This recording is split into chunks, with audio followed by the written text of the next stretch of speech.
ఆకాశవాణి జాతీయ క్రీడా ఉత్సవాల సందర్భంగా ప్రత్యేక ముఖాముఖి వింటారు. అతిథి మారేళ్ల కళ్యాణి గారు, కృష్ణా జిల్లా కబడ్డీ కోచ్. పరిచయకర్త రావుల సాయి గిరీష్.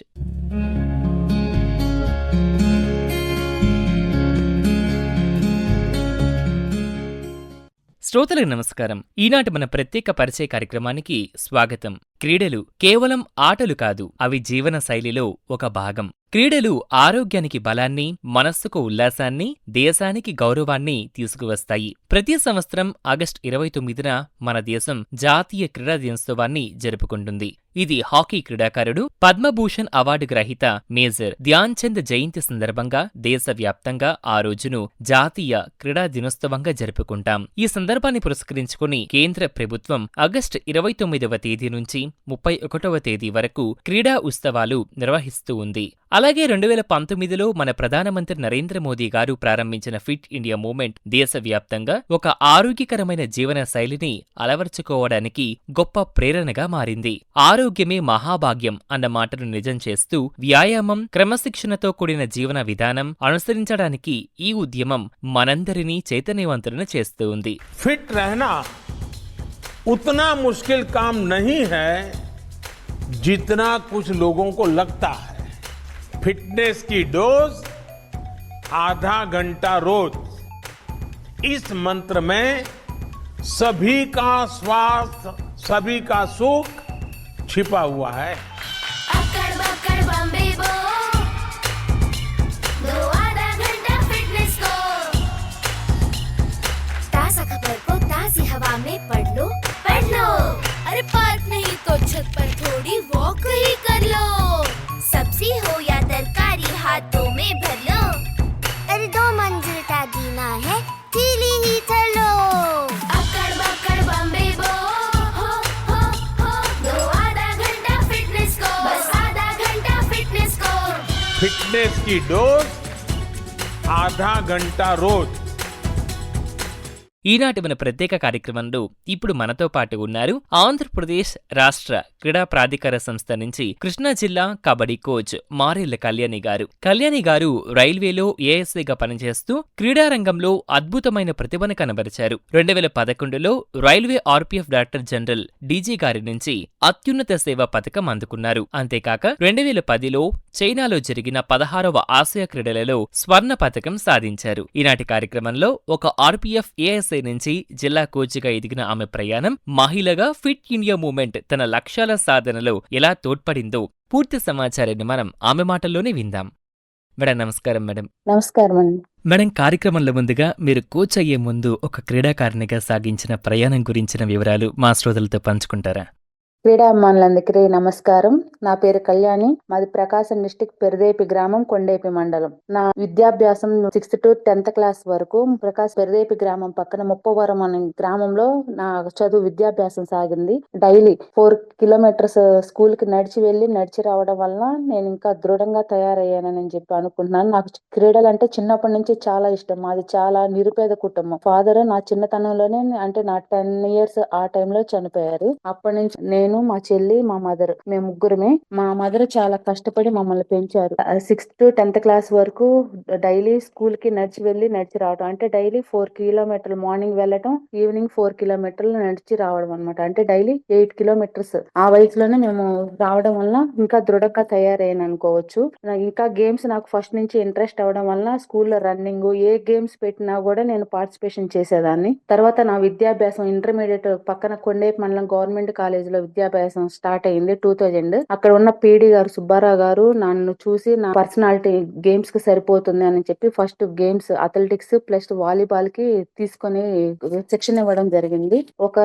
ఆ next year summer camp kabaddi మా కాలేజ్ లో కండక్ట్ చేయటం వలన దానిలో నేను పార్టిసిపేషన్ చేశాను. ఆ ఇయర్ 2001-2002 నేషనల్ గేమ్స్ కండక్ట్ చేసే దాని గురించి అప్పుడు మన సీఎం గారు చంద్రబాబు నాయుడు గారి చొరవతో క్రీడా పాఠశాలలు స్థాపించడం జరిగింది. అట్లా కాకినాడలో కబడ్డీ క్రీడకు సంబంధించి హాస్టల్ స్టార్ట్ చేశారు. అందులో నాకు సెలక్షన్ ఇవ్వడం జరిగింది. అక్కడి నుంచి నా క్రీడా ప్రస్థానం ఇంకా మెరుగ్గా సాగింది. అక్కడి నుంచి నేను అప్ టు ఇంటర్నేషనల్ లెవెల్ వరకు continuation nationals, internationals game development చేసుకుంటూ నా క్రీడా ప్రస్థానాన్ని కొనసాగించాను. మేడం, ఒక క్రీడాకారిణి నుంచి ఆర్‌పీఎఫ్ ఏఎస్ఐగా మీ ప్రయాణం ఎలా సాగింది? సో, ఆ వివరాలు ఒక్కసారి మా శ్రోతలతో పంచుకుంటారా?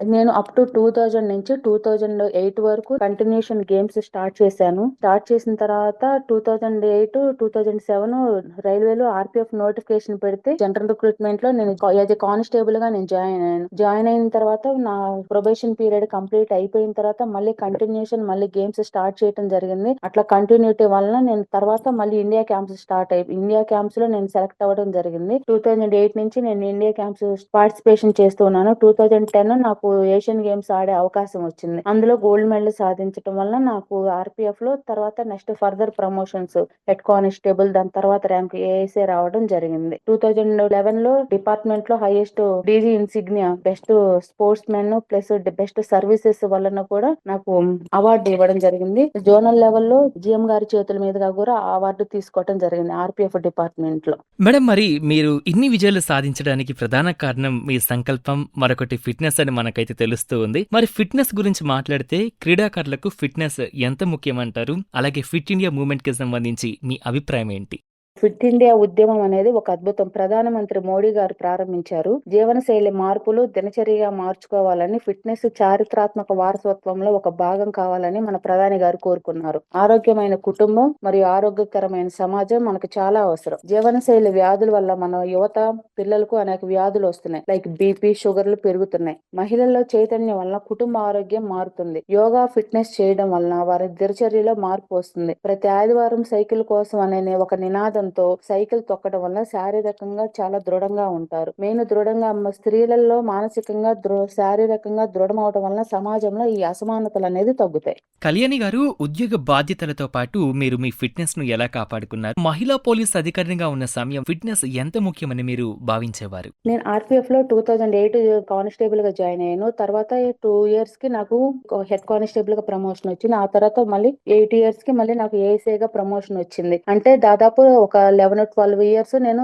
13-14 ఇయర్స్ నేను రైల్వేలో వర్క్ చేశాను. ఈ వర్క్ చేసిన టైంలో కూడా నేను యోగా ప్రాక్టీస్ చేసేదాన్ని. All India RPF yoga tournament లో పార్టిసిపేషన్ చేయడం జరిగింది. దానిలో గోల్డ్ మెడల్ రావడం కూడా జరిగింది. అనేక వేరే అదర్ ప్రోగ్రామ్స్ కూడా నేను పార్టిసిపేషన్ చేయడం జరిగింది. దానిలో కూడా ప్రైజులు రావటం. అంటే మనం ఫిట్ గా ఉంటే గేమ్ మానేసినా లేదంటే మనం ఒక డిపార్ట్మెంట్ లో ఉన్నా కూడా మనం బాడీ అనేది కంట్రోల్ గా ఉంచుకోవాలి. ఉంచుకోవటం వల్ల మన ఫిట్నెస్ లెవెల్ పెరుగుతాయి.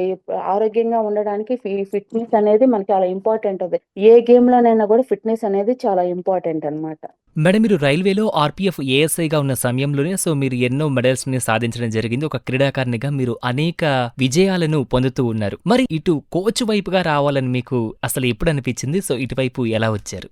యాజ్ ఎ ప్లేయర్ గా నా గోల్ అనేది నేను స్టార్ట్ చేసినప్పుడు నేను ఒక గేమ్ అనేది స్టార్ట్ చేసిన తర్వాత మనం ఒక గోల్ అనేది నిర్ణయించుకోవాలి. ఇప్పుడు ఒక ప్లేయర్ కి ఏమని గోల్ ఉంటది, మనం నేషనల్ ఇంటర్నేషనల్ లెవెల్ కి ఆ లెవెల్ కి మనం వెళ్ళాలి అని ఒక ఎయిమ్ ఉంది అనుకోండి. మనం కంటిన్యూషన్ ప్రాక్టీస్ చేయాలి. అదే ప్రాక్టీస్ కంటిన్యూషన్ హార్డ్ వర్క్ చేస్తే మనకి ఎప్పుడైనా రిజల్ట్ వస్తుంది. నేను ఆ లెవెల్ కి రీచ్ అయ్యగలిగాను. నేను ఇంటర్నేషనల్ లెవెల్ కి వెళ్ళాను. నా జాబ్ నేను డిపార్ట్మెంట్ జాయిన్ అయ్యాను. ప్రాక్టీస్ చేస్తా ఉన్నాను. అది అట్లానే కంటిన్యూ అవుతుంది. కాబట్టి ప్లేయర్ గా నేను సక్సెస్ అయ్యాను. ప్లేయర్ అని హ్యాపీ అనిపించింది. ఫర్దర్ గా నేను వాట్ నెక్స్ట్ అనేది నేను ఆలోచించుకున్నప్పుడు నేను ఆఫ్టర్ ప్లేయర్ తర్వాత మనం కోచ్ గా మారి ఒక ఇండియా టీమ్ కి మనం కోచ్ గా వెళ్తే మనకు బాగుంటది. అంటే మనం నలుగురు పిల్లల్ని తయారు చేస్తే మనలాగా వాళ్ళు భవిష్యత్తులో ఇంకా ఫర్దర్ గా పిల్లల్ని తయారు చేస్తారు. వాళ్ళ ఫిట్నెస్ కూడా వాళ్ళు బాగుంటారు.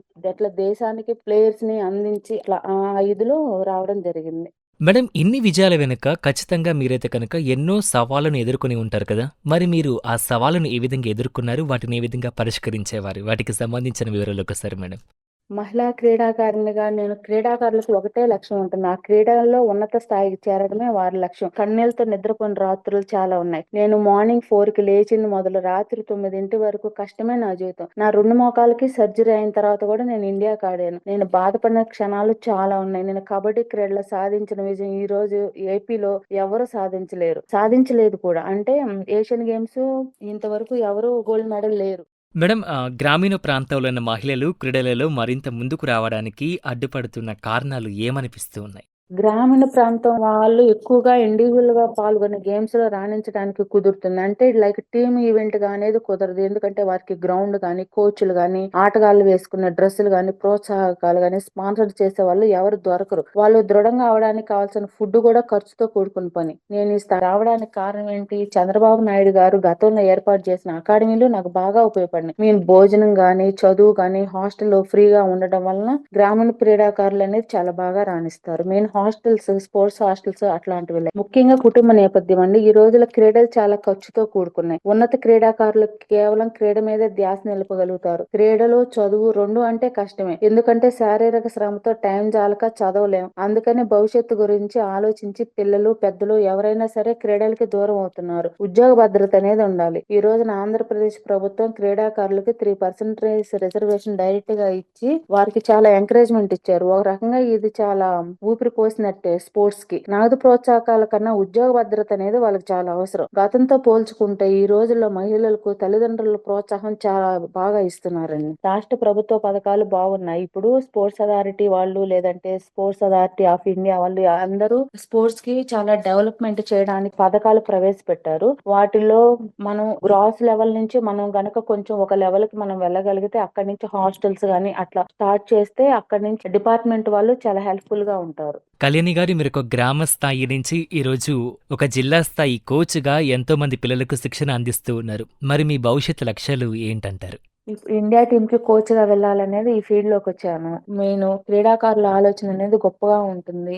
నేను యాజ్ ఎ ప్లేయర్ గా ఉన్నప్పుడు నేను ఒక గోల్ నిర్ణయించుకున్నాను. ఆ గోల్ కి అనేది టార్గెట్ నేను రీచ్ అయ్యాను. సో ఇప్పుడు యాజ్ ఎ కోచ్ గా నేను అనేది మళ్ళీ ఒక గోల్ పెట్టుకున్నా. అంటే ఏ కోచ్ కైనా కూడా ఒక ఇండియా టీమ్ కి కోచ్ గా వెళ్ళాలి. అక్కడ మనం ఒక టీం ని సాధించాలి. అక్కడ ప్లేయర్స్ ని మనం పెర్ఫార్మెన్స్ పిల్లల్ని ఆడించి చూపించాలి అని చెప్పి ఒక ఎయిమ్ అనేది ఉండదు యాజ్ ఎ కోచ్ గా. నా ఎయిమ్ కూడా అనుకున్నాను కూడా. అలానే నేను ఆ రీతిగా కష్టపడుతున్నాను.